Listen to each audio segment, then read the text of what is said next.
So Jaqueline Harpman had my ass in a freaking chokehold with her existential, isolative, trauma, almost Kafka, almost McCarthy.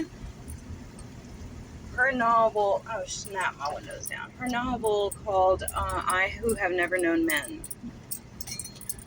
which, like, feminist me was kind of like, oh, this will be interesting. What is a girl who's never been influenced by men? What is she like? You know, if that's really what it is. Or is this like a virgin thing about being like, I've never done this before. Like, I couldn't tell what it was about, but some dude recommended it, so I checked it out. And yeah, it's very different. Okay, so it's quite clearly a Holocaust allegory. I feel like it's a metaphor for survivor's remorse, the hero's journey, and grief, and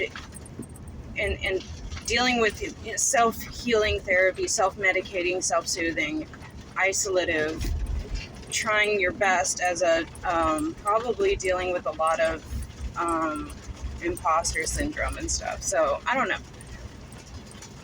I'm using a lot of words, but I'll get there. We'll get there. One of the things that kind of McCarthy-esque is, like, the narrator doesn't have a name, and she doesn't do the book isn't written in the same method as other books in that it doesn't have chapters, which kind of ties into the theme of time and the concept of like gauging time, and like it's a whole thing. Hang on, you know what? I need a drink. I'll be right back. Okay, I'm not gonna lie, I took like a 2-week long break. This book is only like a couple hundred pages, and I still took like 3 weeks to finish it because it was like, it was not boring. It should have been boring. It wasn't boring, but it did like get me frustrated, and like I felt things. So in the very beginning of the book, it opens up, and I thought it was like a nunnery because it was just women, and it takes a minute for me to get my gauge of where they are. They're in a bunker, and it's 40 women, 39 women, and one young girl, and she's like prepubescent, maybe coming up on 14, 15, something like that. She hasn't had her period yet, and it isn't so late in the game that anyone's noticed that she hasn't had her period yet. But she's fucking pissed. She's over this shit. She's over these women. She's over this situation. She's over the control. So what it is it's her and a bunch of chicks that nobody can remember how they got there. All they know is they are trapped in this bunker. There's no light, no outward light, no windows, nothing. And there's these guards that they take shifts, and they have these women so scared of the guards and so cowed by their whip that everything the women do, they're doing in the knowledge of being constantly watched, judged, criticized, and controlled. They don't have any privacy. Their bathroom is like a little toilet or bucket or whatever in the middle of the room. And anytime they try to like give themselves any semblance of privacy while using that toilet, the whip cracks. Anytime they try to touch each other, the whip cracks. They can't comfort each other. They can't harm each other. They've tried committing suicide, the whip cracks. They tried starving themselves, the whip cracks. And their fear of the whip is so much greater than their desperation to end this suffering, that they just become cowed and like almost trapped mentally as well as physically. And this girl is going into this fantasy realm because one of the guards is younger than the other guards. And it ties into the theory that it doesn't matter what the guy looks like. If he's the most attractive guy in the workplace, he's going to be the one that you're drawn to, and you're going to think he's way hotter than he is. So she starts fantasizing about this guard, and she starts fantasizing these long story fantasies in her mind, very like specific, and she's like doing this dance of like these side characters and their little storylines and the side plots and everything. And like one of the stories is him interrogating her and ending in him saving her and releasing her. And she knows she has to draw it out, and then she has like a physical reaction, an orgasm that she calls like an emulsion or expulsion or explosion. I don't fucking know. I don't remember. But that's her end goal, but she's found that she can't just go straight into the climax of it. She has to tease herself mentally with it. And she's not touching herself. She's not doing anything physical. She's just, this is all just mental exercises for her. And the women start to notice that she's self-isolating from them. And one of the things that caused that is that the women would talk about their shared experiences before the bunker, because they had memories before the bunker. They have no memory of how they got there, or who like took them and drugged them or beat them or whatever. But they've like tried to like do some diagnostics or like forensics on who they were and how they got there, and nobody can figure it out. And there's no like linking ties between them. They have no correlations to each other's lives. They live completely like without proximity to each other preceding this. And then now they're all, and there's like, that seems like it has to be on purpose. Like it can't just be an accident that we all are like, you know. So they're having all these discussions, and they're talking about romance and men and children. Well, they never talk about their children because that hurts too much. But they're talking about like, you know, their lives. And she's so excluded from this because she was a child. She's the only child that was brought there. She was brought in so young. She has no memory of the world before. And so she's feeling the isolation on their part. And now she's finally at the age where she's starting to return it. And by way of returning it is her going into her fantasy where she just sits still and stares off into space and just thinks about the things she thinks about. And they start noticing and they get like a very like righteous anger at her until Anthea, I think that's her name, approaches the young girl and says like, you know, hey, we've noticed you've been kind of, what's going on? What's your secret? And she's like, it's my secret. And then Anthea's like, tell me, you have to tell me. You can't, we don't have secrets. And she's like, bullshit. And she was like, you know, what is it that men and women do? And Anthea was like, you know, no reason for you to know that. She was like, boom, there, clocked it. That's your secret. I'm keeping mine. And then Anthea pushes it a little bit more, and she goes like, what are you gonna do? You can't hurt me. You can't beat me. You can't withhold food from me. What are you gonna do? Put me in a bunker? Like, what? The guards will stop you from doing anything to me. So what exactly is it that you're planning on doing to me? Nothing. You got nothing. And so she goes back into her little nowhere place and continues having her fantasy.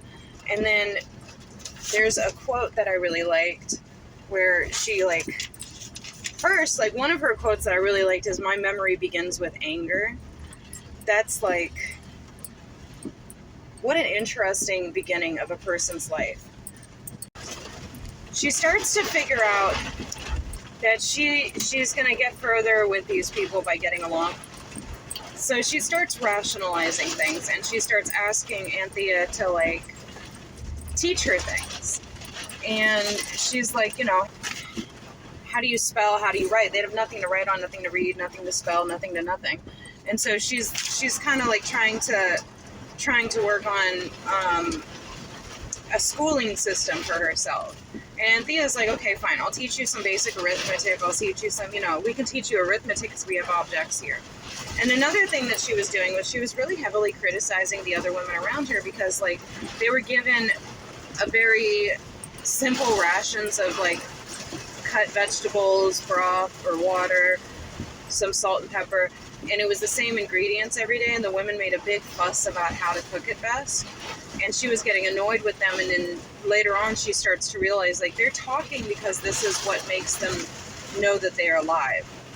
It's what it is to be human, the conversation. They're finding new ways to say the same thing over and over and over again because it's important to them to be recognized by each other. So this isn't, what they're saying isn't important, it's the fact that they're saying it at all. And she's like, okay, she's starting to respect their process for not going crazy, essentially. And so Anthea starts teaching her basic arithmetic, and she gets to the point where she's like learning about her heartbeat, and she learns how to tell the time by her heartbeat because it's something to the tune of 72 heartbeats per minute is average. So they round it down to 70 to make it the arithmetic easier. And that's where they start to discover they're not being kept on a 24-hour time clock. Like, they're being sent to bed at seemingly random times, and they're being woken up at seemingly random times. Like, there's no consistency. And not only is there no consistency, but even the guards don't come to work and leave work at the same time. She'll count with her, she gets to the point where she's got an internal clock in her mind at all times, and the women are a little mesmerized by this because this is, first of all, something new, and second of all, like, it tells them something, and it gives them opportunities to have little inside jokes. You know, they're like joking about, oh, we're gonna eat this for breakfast, or oh, good morning, when it's time to go to sleep, because they know what time it is. They're like they start to formulate mentally a 24-hour schedule as a part of like some semblance of a resistance. So the shit hits the fan when, right around the time that she decided to deliberately start fucking with this young guard. She was like, I'm gonna start staring at this motherfucker, and I'm gonna stare every time he's here, and I'm not gonna look away, and I'm gonna just lock eyes with him, and we'll see how he likes it, and we'll see what he does with it. And, you know, she can sense that he's like completely intentionally, deliberately ignoring her, and she's just trying to mentally fuck with him, just to break him, just to do something, because there's no rules against doing what she's doing. So, and then the other women are like, why are you doing that? What are you doing? You're being weird. Why are you doing that? Explaining her reasoning for it. And they were like, well, yeah, but like, let's all do it. And she was like, well, if we all do it, then it won't mean anything. It's just going to work if I do it. And then an alarm goes off. The guards flee. And within moments, she manages to get the keys and open their gate that's locking them in here. And it takes them some deliberation to get all the other women to leave the bunker, because they leave the cell and there's a panic of like, what if the guards are waiting around the corner? What if this is a trick? What if this is... So they leave the entire bunker, and above the bunker, when they go up the stairs, above the bunker is like a little cabin, and you wouldn't know that all this underground shit was there. And she gets the women out, and she can't see any of the guards at all. Nobody's there. And again, she's the first one out. She's the only one that literally has no fucks to give, has no fear of the guards. She's like, what are they gonna do? They've already done the worst they can do to us. So there's a whole dialogue of going back in the bunker to get food, creating their own sense of privacy by making their own toilet with some bushes. And she gets to experience what it's like to finally actually be alone, like truly alone in private, and go to the bathroom in private. And it terrified her, and then she delighted in it, and she was like, whoa, I've been missing out. And then it's like, oh, do we leave? Do we wander? And there's just so much back and forth conversation. Now, the main matriarch is Dorothy, and Dorothy pushes them, urges them to leave. Like, we're not going to stay by this bunker. That's the stupidest thing ever. We might as well just be inside, and we have nowhere to sleep. And we're not going to sleep back down in there. Like, fuck that. So they start wandering. There's no, like, forestry. They're looking around. It's just, like, rocky, like, think Kansas, you know? And they're like, is this even Earth? Like, this is, like, so alien to us. And we see nothing. And that was the other thing. The guards left within seconds. And when they got up, you could see for miles in all directions. There was nobody. And there was no tire tracks or anything. So they were like, we would have heard a helicopter. Like, what is this? What happens? They walk and they walk and they walk and they walk and they walk. And they don't stop walking. They find another cabin and they urgently, like, they get really excited. And then a lot of deliberation. And then, you know, Boss Babe goes down inside while the old broads stay outside. And it's taken them probably almost a month to get to this cabin. They've been walking that long. And when she gets down there, it's death. It's just a bunch of people just like her. And she's like, this is interesting. There's more of us out here.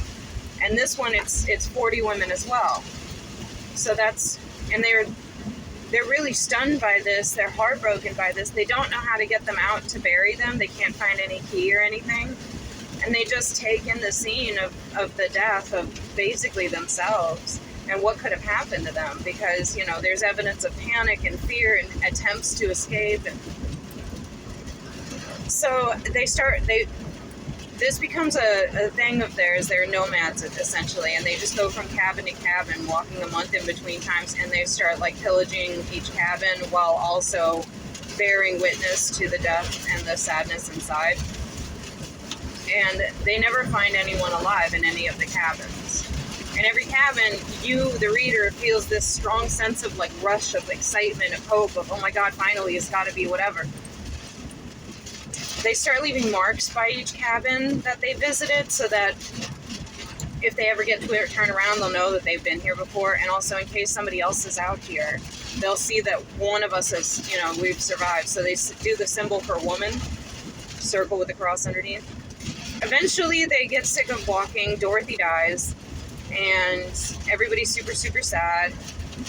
And then another one dies by hanging herself after having some sort of like uterine cancer or something wrong with her uterus where it hurts a lot. And this is around the same time that the people group decided to stop wandering and start building a little village. And they did. They built homes and they paired up, and some of them had romantic relationships with each other, and they formulated kind of like a little life for themselves. And it was sad because, you know, this is all you got. There's no crops to grow. There's no food to gather. There's no animals to hunt. There's just time and going to different cabins to get more canned foods and more, you know, reserves or whatever. So this character starts killing the women at the request of the women, a mercy killing. The main character she was never held as a child. She wasn't allowed to be. She was never taught compassion, empathy, or anything like that. She's got, it's a very psychopathology in her daily life. When it comes to trying to relate to these women, she's never felt like one of them. She's never felt like she was in tune with them. And she never, like, she's the only one where, like, killing that doesn't hurt her. She doesn't want to do it. She doesn't enjoy it. But the look of gratitude in their eyes when she finally ends their pain, because, like, one woman broke a hip, and another one, like, you know, had stomach ulcer pain, something. I don't remember. And then the last of the couples dies, and it's just her and Laura. And Laura never seemed to really like her. She's one of the ones that really didn't vibe with her. And Laura's kind of given up hope. She's like, whatever you want to do, I'll do it. Whatever you suggest, let's do that. She isn't putting up a fight. She has no fight left in her. And the main character, after going out and foraging for things, she comes back to see Laura just sitting there staring off into space. And it takes a couple days of her doing that for her to realize, like, she's dying. She's going. She had started to go blind too. And so she just lost the will to live, and she died on her own, seemingly staring off into space. And it was this big hoopla of like, oh, let me carry her body, but I can't just throw her in a cart because that's disrespectful. Let me carry her. They have a whole burial routine by this point, and they've started singing the song of the dead to their dead, and they did this whole thing, a whole ritual. In that way, she's learned how to human a little bit. And she's learned how to develop at least some semblance of grief. Anthea's death really did hit her. She's never liked touching or being touched. But when Anthea was dying, she requested of her to lay in her bed and hold her, or let herself be held by her. And the girl, like, reluctantly allowed it. And she just felt the life feathering out of her. Afterwards, like, the grief just swallowed her whole. It was a rough one. It broke me because, like, Anthea was really worried about her, and she really loved her, but she knew she had to love her in a very specific way because she wasn't the same as them. She didn't need the same things as them, and the same things that they enjoyed didn't bring pleasure to her. So Anthea had to really be very careful with her. while teaching her about the birds and the bees and all the other things. She finally broke everything down, explained the female biology and anatomy and what means what. She has a nursing background, if I'm not mistaken. But her death rocked her world a little bit. And one of the things Anthea asked her was like, you're the youngest of all of us, so the odds are you're gonna be the last of us to survive, and you're gonna be alone. Are you ready for that? She's like, bitch, I've been alone. I don't relate to none of you hoes. I'm not the same species as you. My background is very different from you. All the things that make you guys like need the things you need or relate to each other's stories or tell each other things, that shit don't move me. So I've been alone all my life. Y'all feel alone, but I'm actually alone. I'm kind of looking forward to y'all bitches dying. I want to go exploring. I want to go on adventures.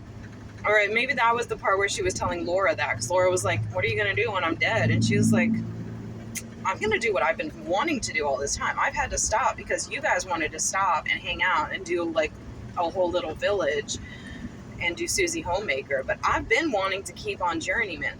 I wanted to go journeying and wandering and seeing what else I can find out here. And y'all just gave up. And that I accepted it, because that was one of the times where you can see that she isn't really a sociopath or a psychopath. Like, she actually is willing to sacrifice for others and put her desires and needs aside for the sake of others. And, but the second Laura died, she's like, all right, time to go. She cleaned up the village, put everything away, folded the blankets, and then took the fuck off.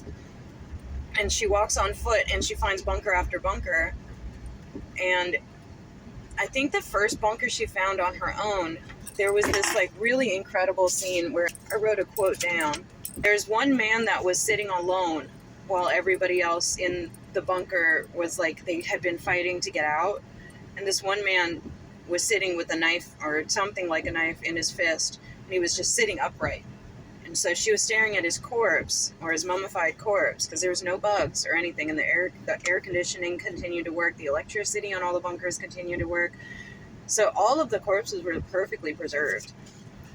And she was just taking it in. She stood there for a long while, and it says, I felt a surge of grief, I who had never known men, as I stood in front of this man who had wanted to overcome fear and despair, to enter eternity upright and furious. She's going to enter every bunker. She's going to take in the scene. She's going to take in each face, and she's going to decide to memorize them and remember them and think about them daily.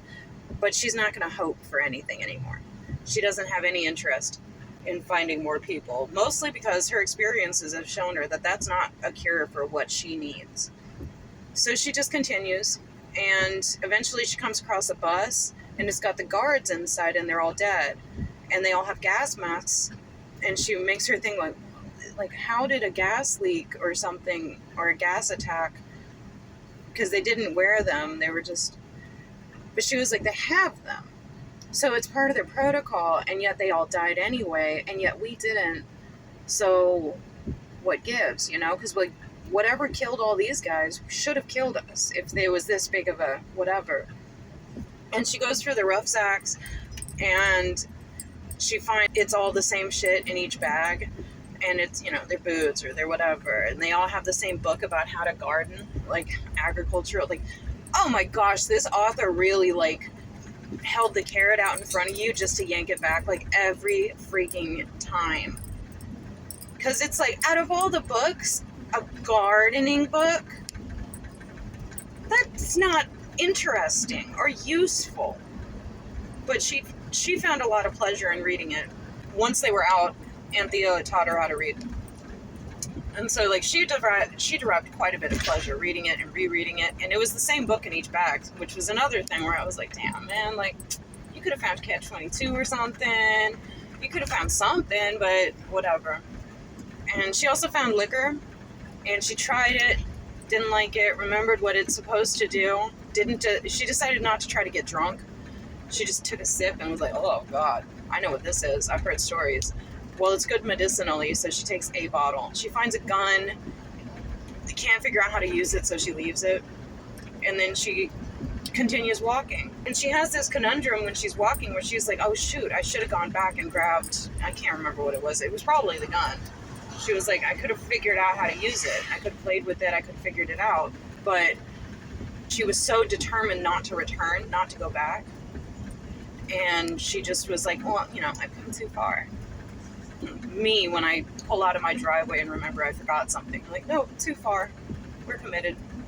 Here's a couple interesting tidbits along the way. So, one, her sense of clockwork has never stopped. Her clock is her heartbeat, and her brain has developed a subconscious ability to continue to run that clock. While running the clock, she's also been able to determine what a mile looks like based on maintaining the same foot patterns as she walks. So she knows a mental map of the entire surroundings. And she'll do things where she'll weave her path in zigzags or in curves just to test herself and make it more interesting. And she knows, like, everywhere she's gone. She's not, like, lost, and she's not just wandering aimlessly. The women tried to find some constellations in the sky over the year, and they haven't been able to find it, which makes them continue to the supposition that they are not on Earth. And another thing is there's no seasons. It's almost the same temperature year round. There's no winter or summer, really. Another thing that makes them think, like, we're definitely not on Earth. Every bunker she goes in, it's pretty much the same thing, and the power is always running, and they've tried to talk about how that could be true, how there could be a power grid that continues to run when they've seemingly abandoned everybody to die. That doesn't make sense either. And eventually, the final discovery of hers is somebody piled a bunch of, like, rocks or something in a way that she knew it was a human that did it. All she's seen for the last 30 years has just been all nature and then a cabin. So she can tell when a human's done some shit.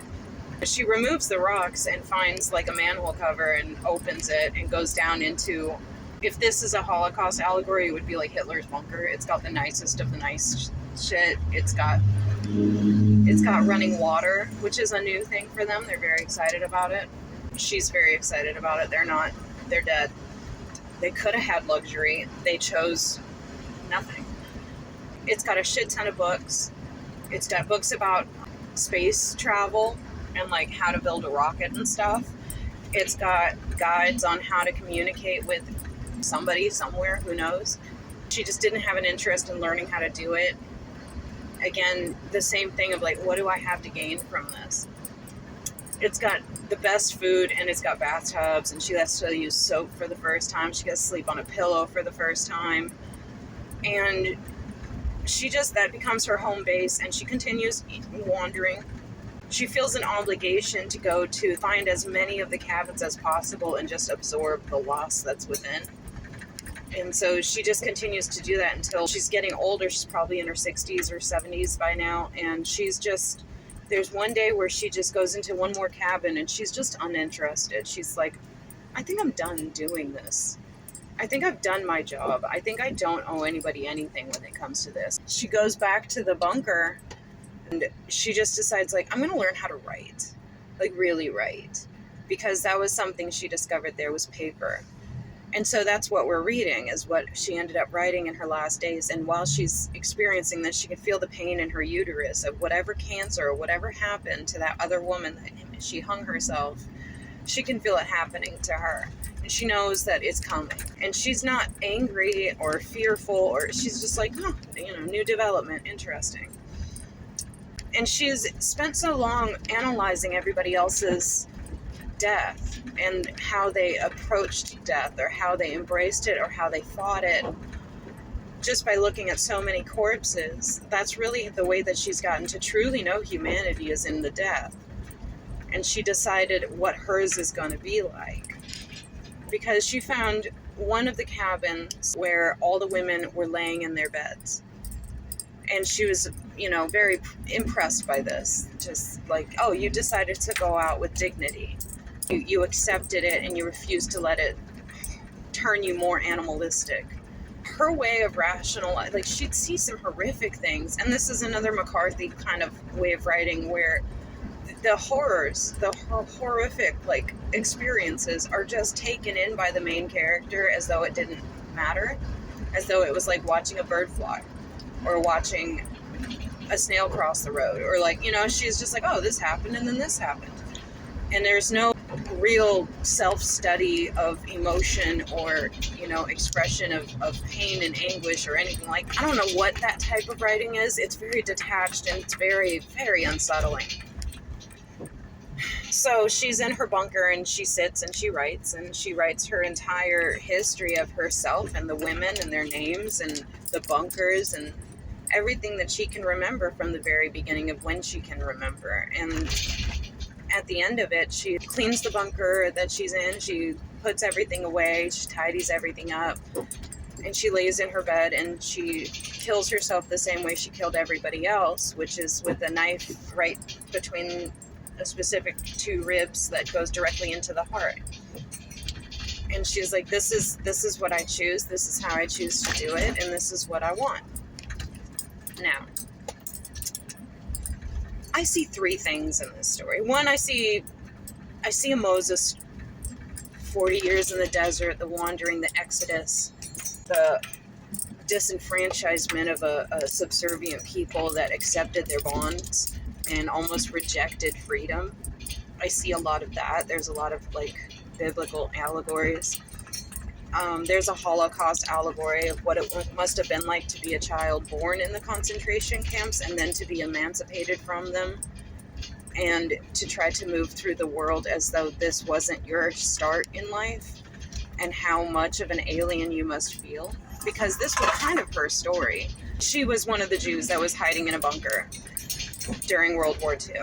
So she was a little girl, because this was written in the 90s, so she must have been very, very young when that happened. And so, like, her formative years really must have been spent feeling this weight of isolation and the despair of the adults around you that are supposed to be teaching you all of these different ways to cope with life, and the only thing they have is the fear. It's all they got. It's the only thing they got holding them to this world is the desperate fear and the desperation to stay alive. Like, there's no time to teach a kid about empathy or about patience or about justice or right or wrong or fairness or play or anything. It's just survival. And then after the survival has been acquired, then what? What do you do? How do you like move beyond that? The third part of it is, you know, I see it as kind of like the hero's journey, but in a really twisted rationalization of like the way that somebody would go from the ego, super ego, id type of experience. So I wrote down the 5 stages of grief because I feel like that's a little bit about how this thing doesn't break down into chapters, and that ties really heavily into her semblance of time, because one of the things she says is like, time is only an experience when you have other people and you watch it on them. And that's part of why the women seem to really hate her, is because with themselves they don't really see time pass, because once you're an adult you kind of just look like yourself until you go gray. With her aging, her development, her maturization into adulthood is like a confrontation on how long they've been trapped here. So a year is evident, and they're able to watch the months and the days go by in her face. And so there's a resentment there, a very strong resentment. And once they're gone, her clock doesn't necessarily stop, but her interest in concerning herself with like keeping track of it and trying to trace it, that's gone. She's like, there's no reason to keep track anymore. There's no reason to do this. She says, perhaps you never have time when you are alone. You only acquire it by watching it go by in others. So the way that I break this down chapters wise is, the 5 stages of grief are denial, anger, bargaining, depression, acceptance. Her denial would be in her lack, in my opinion, it would be expressed in the very beginning, where she just introduces you by way of not remembering anything. Just completely denying any existence beyond the bunker, beyond the cage that she was born into, seemingly.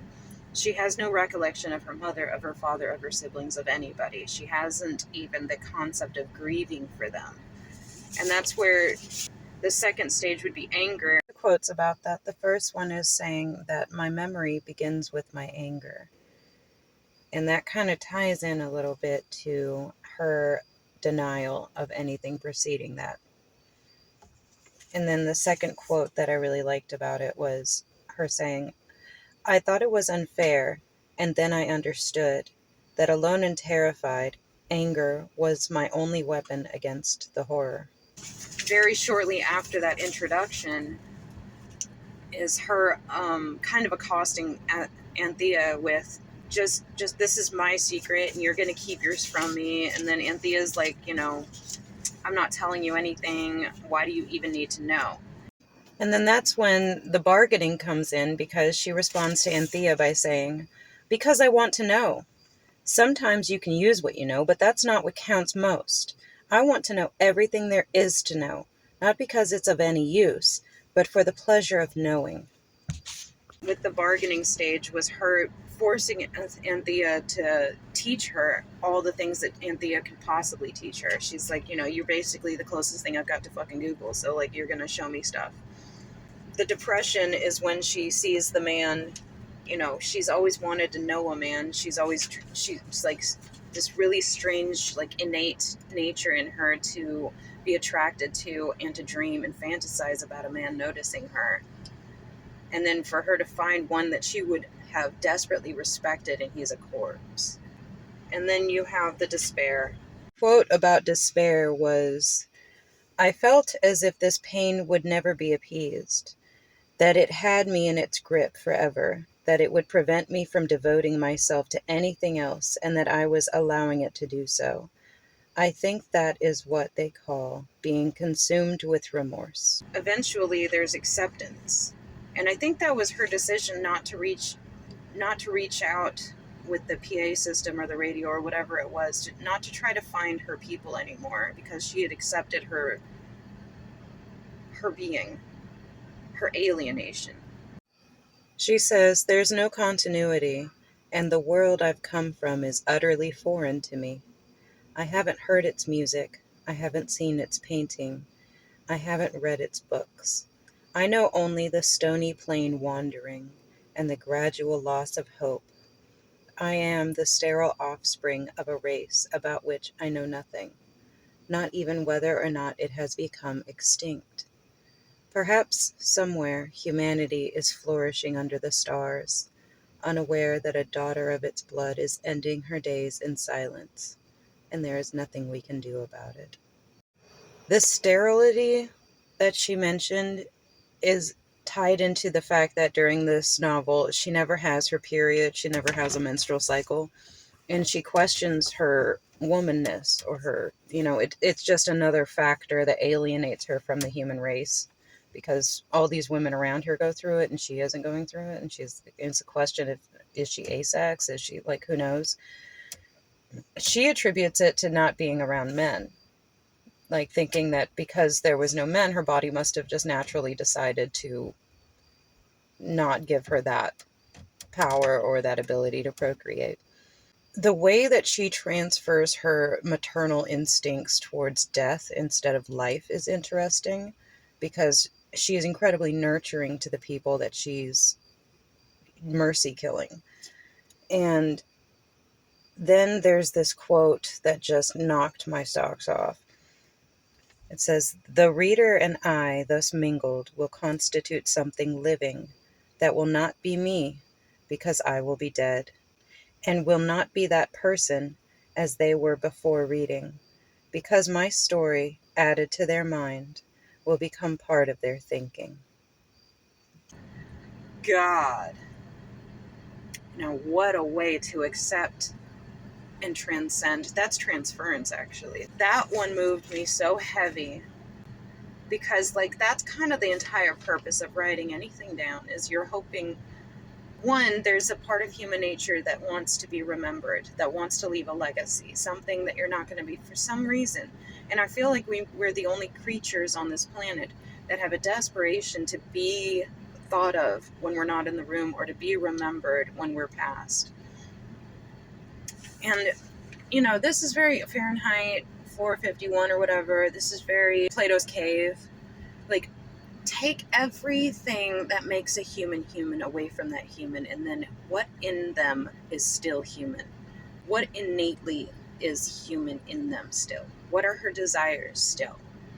What is her interests, and what are her fears, and what are her heartbreaks? Like, what are the things that make us a human as opposed to just a completely feral creature? And it's interesting because she gets there. And that's another thing. I really feel, okay, so she's a psychotherapist, the writer is a psychotherapist, and I think that that's why I didn't get into the Holocaust part of this, and I didn't get into the biblical allegories or whatever, or parables or whatever the fuck you want to call them.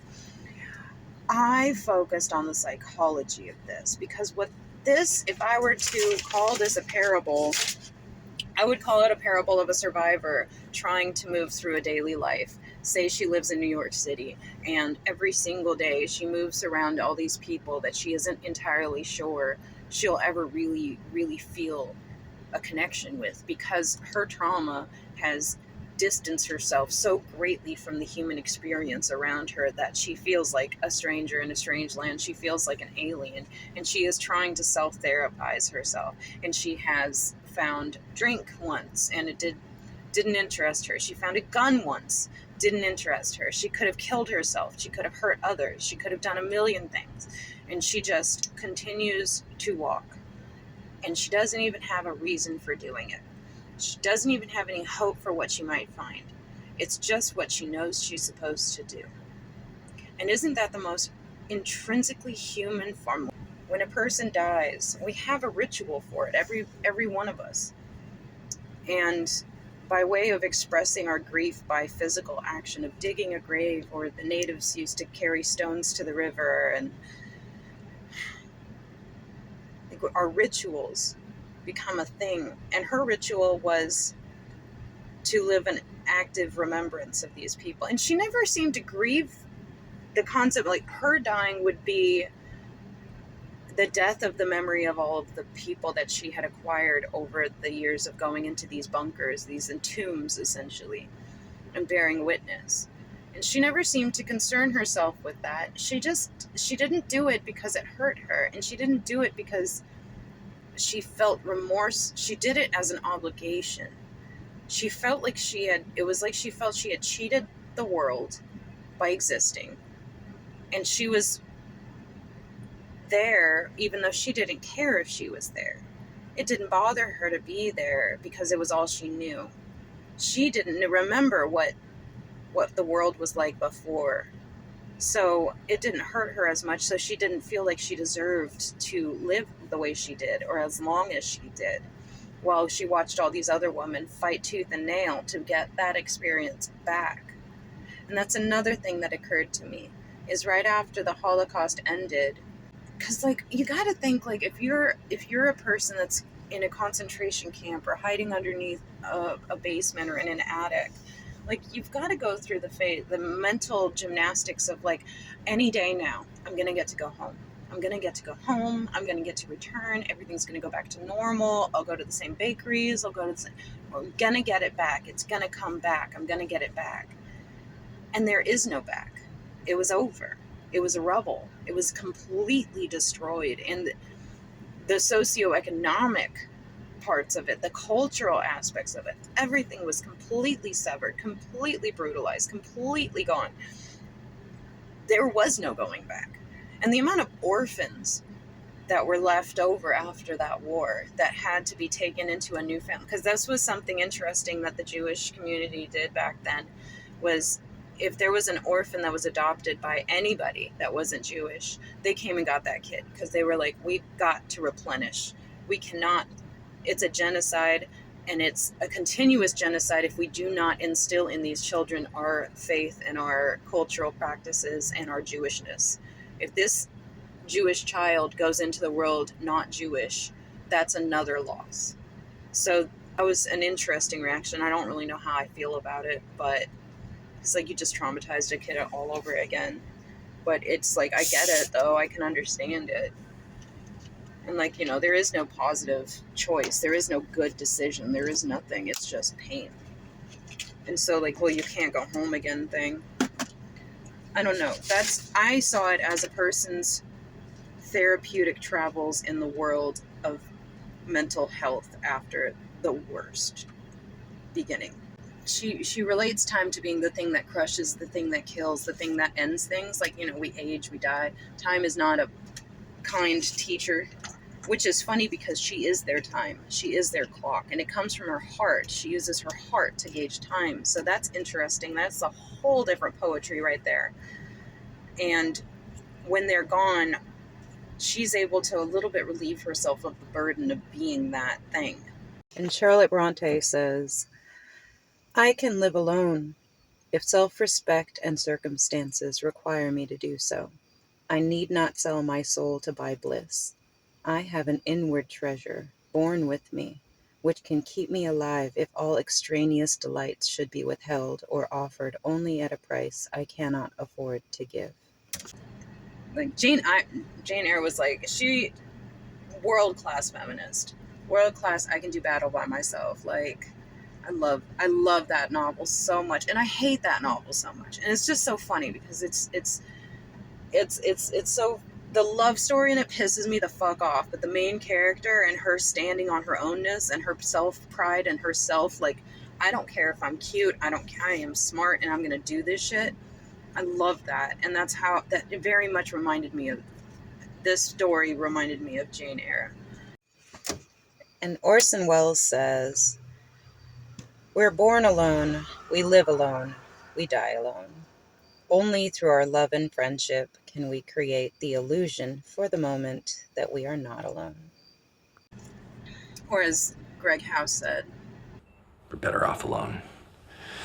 We suffer alone, we die alone. Doesn't matter if you're a model husband or father of the year. Tomorrow will be the same for you. She got what she wanted out of me, because I'm not going to let this book go in my mind. It's really going to stick with me. And I know what it's like to be an alien of a group, to feel like you don't belong, to feel like you're an outsider. So in a lot of ways, I've always really had a similar vibe of not really fitting in. And so this resonated very strongly with me. And I always used to feel like I would have friends that were from a stable environment, and I always felt really jaded around them. I've finally gotten over that.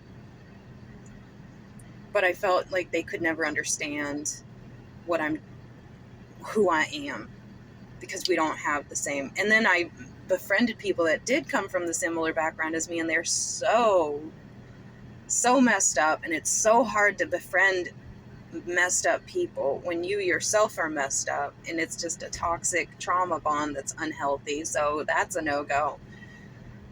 So, but I found my people. There's an in-between there.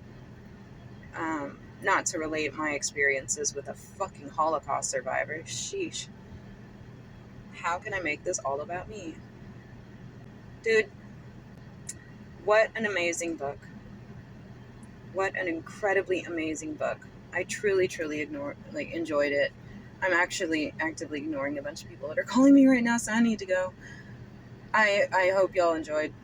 I mean, even though I basically ruined it for you, you should still enjoy reading it, because it really is very MacArthur-esque. Or, MacArthur? No, McCarthy. Well, not MacArthur. Not MacArthur. Yeah, alright, I'm done. Out.